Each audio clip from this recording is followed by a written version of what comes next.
Que alegria estar com vocês mais uma vez, nessa noite de oração, de clamor, de conscientização e de empatia para com a igreja perseguida, para com a igreja sofredora. No mundo são se estima mais de 300 milhões de pessoas que estão passando por sofrimento por causa da sua fé. Não é um número baixo. É mais do que toda a população brasileira. E eu acho que falta para nós, Igreja do Ocidente, empatia. E a empatia vai além da simpatia, né? O que é empatia, irmãos? Vocês lembram? O que é essa palavra empatia? Se colocar no lugar do outro, tentar sentir o que o outro sente. Será que é possível? Não é fácil.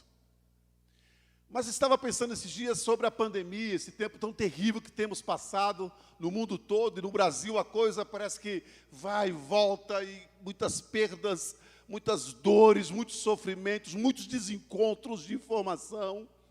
Mas, de certa forma, a pandemia, ela nivelou o sofrimento. Não sei se vocês concordam comigo.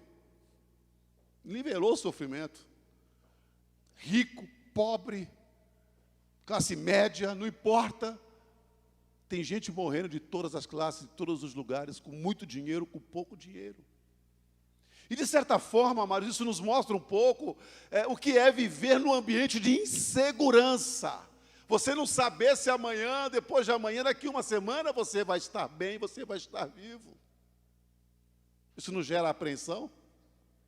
Isso não gera angústia? Os níveis de depressão hoje são altíssimos no mundo e no Brasil. Os níveis de ansiedade, amados, são tremendamente altos. Tem gente que está tremendamente angustiado dentro das suas casas, com medo de tudo e de todos. E quando nós vemos situações como essa que nós vimos aqui, da igreja perseguida, é mais ou menos esse sentimento que esses irmãos têm. Eles não sabem o que vai acontecer amanhã por causa da sua fé. E a gente está sofrendo um pouco. Como é difícil você perder um parente, um amigo, da noite para o dia, para não dizer assim, como tem acontecido em muitos casos, como aconteceu agora, né, com a nossa querida Andréia, com o Cris, né, que a gente orou tanto, mas foi da vontade do Senhor. Eu perdi um primo no começo do ano, temos perdido vários amigos, vários pastores, e a gente se sente tão impotente diante de tudo isso. Mas aí a gente olha para a palavra de Deus desde o começo. Deus nunca falou que seria fácil. Quando Deus visita Josué, Ele fala com Josué o quê? Quanto lembra? Seja forte, esforça-te, seja valente. E aí Deus nos dá a palavra de segurança que nos faz continuar. Quem foi que falou que Deus não vai fazer? Nós cantamos hoje. E a palavra de segurança é: eu estou com você. Aleluia. É isso que nos faz avançar, é essa esperança que nos faz avançar, e é por isso que o Senhor nos desafia como igreja a declarar e proclamar a esperança. E eu queria ler com vocês nessa noite um texto, que está em Mateus 5, um texto muito conhecido, onde Jesus fala das bem-aventuranças, e Ele vai falar de 8 bem-aventuranças, e a 8ª é tremenda. Não sei se você já tinha parado para pensar nessa 8ª bem-aventurança. E bem-aventurado é uma palavra interessante, né? Makarios no grego, que significa felizes, mais que felizes, super felizes, aqueles que se regozijam, que se alegram. E eu gosto daquela versão que o Léo usou uma vez aqui também, né, da King James, que traduz também, na versão inglesa, a versão King James, ela traduz os bem-aventurados como abençoados. Amém, amados? Você é feliz, você é alegre, você se regozija porque você é abençoado do Senhor. E ele vem falando aqui algumas questões sobre essas bem-aventuranças, e no versículo 10, ele fala algo que nos impacta. Ele diz assim: bem-aventurados os perseguidos. Vamos falar juntos isso aqui? Vamos lá? Bem-aventurados, de novo, bem-aventurados os perseguidos por causa da justiça, pois deles é o reino de Deus. Bem-aventurados serão vocês quando por minha causa os insultarem, os perseguirem e levantarem todo tipo de calúnia contra vocês. Alegrem-se, regozijem-se, porque grande é a sua recompensa nos céus, pois da mesma forma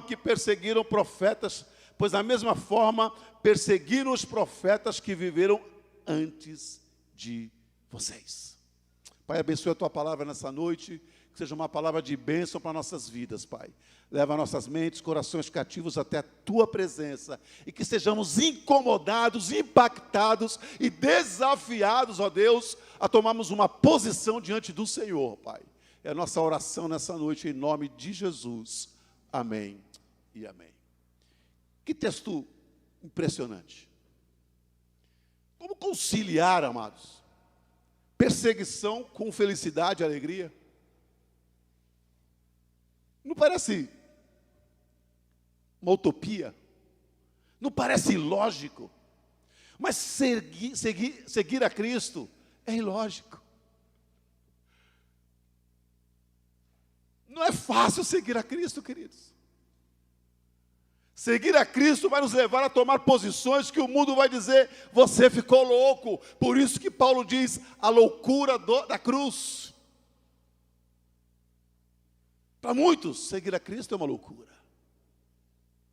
E aí vem Jesus dentro dessa ilusão, dessa utopia, dessa coisa ilógica, e diz assim: olha, bem-aventurados, alegres, felizes, vocês os perseguidos, por causa da justiça. E como é que a gente pode conciliar isso, amados? Quem é feliz aqui quando é perseguido?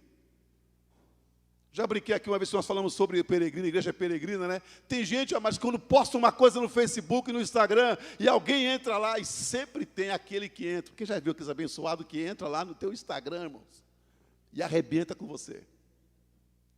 Critica a tua postagem. Quem fica feliz? Ninguém. A gente fica louco da vida com isso. Aí vem Jesus e fala assim: olha, quero que vocês entendam o seguinte: vocês serão perseguidos.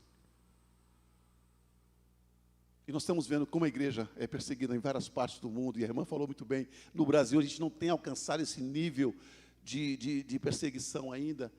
Embora há uma confusão tremenda no Brasil, amados. Vocês têm acompanhado há pouco tempo, houve aqui a igreja, uma movimentação na igreja, dizendo: olha, o STF quer fechar as igrejas, essa é perseguição, começou a perseguição na igreja. Irmãos, temos que separar as coisas. Temos que entender o que é a igreja organização e a igreja organismo. A igreja que é organismo é a igreja do Senhor, aquela igreja que não está nos templos, é a igreja viva. A igreja é organização, por causa da lei, nós temos que estar organizados, como Igreja Batista Filadélfia, aqui no Bonfim, com CNPJ. Então essa é a igreja organização, que no momento de pandemia, as autoridades entenderam que deveria restringir a aglomeração, o público. Então aí começou um movimento de dizer: não, se restringem, é porque isso é perseguição. Não, irmãos, porque nós vimos aqui que existem partes do mundo onde nem existe igreja constituída, organizada. Então quer dizer que lá não é igreja? Então nós precisamos entender que nós não estamos sendo perseguidos no Brasil. Ok? Há entendimentos disso, daquilo, é questões políticas, sim, mas não é a perseguição que nós estamos falando na Bíblia. E nós queremos nessa noite trabalhar um pouco com vocês isso. O que é essa perseguição? Quais lições nós podemos tirar aqui desse texto sobre essa perseguição? E eu estava lendo um artigo uma vez, ouvindo uma pregação do pastor Hernandes Dias Lopes. E ele disse que uma certa feita, lá no Recife, um aluno perguntou a um reverendo Francisco Leonardo, que estava dando uma aula, e esse aluno fez a seguinte pergunta para o pastor: pastor, se a igreja for mais perseguida, ela será mais fiel? O que vocês acham?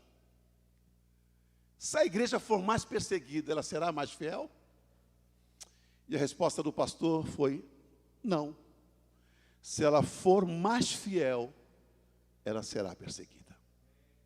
Estão entendendo, irmãos? O que esse texto que nós lemos aqui está dizendo é isso. Bem-aventurados os perseguidos por causa da justiça.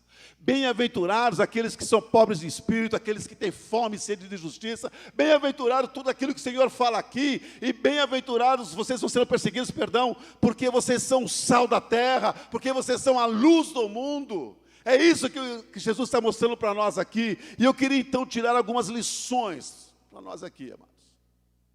Mas antes disso, deixa eu te dizer algo. A perseguição tem uma causa muito forte, que é a partir do momento, a partir do instante, que eu e você deixamos de ser turistas nessa terra e passamos a ser embaixadores do reino de Deus, passamos a andar na contramão do mundo, e o mundo vai te perseguir. Está entendendo?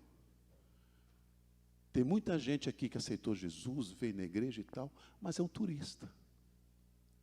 O que o turista faz num país? Ele vai nos lugares bonitos, ele passeia, ele desfruta do melhor. Mas o que Deus está dizendo para nós, é que nós não fomos chamados para sermos turistas. Eu e você fomos chamados para sermos embaixadores do reino de Deus. E a partir do momento que somos embaixadores, representantes de um reino, que lutamos pelos valores desse reino, as coisas começam a mudar. Jesus fala para nós, em João 15, 18 e 19, antes de entrar no texto, deixa eu só ler isso para você. Se o mundo os odeia, tenham em mente que antes odiou a mim. Se vocês pertencessem ao mundo, ele os amaria como se fossem dele.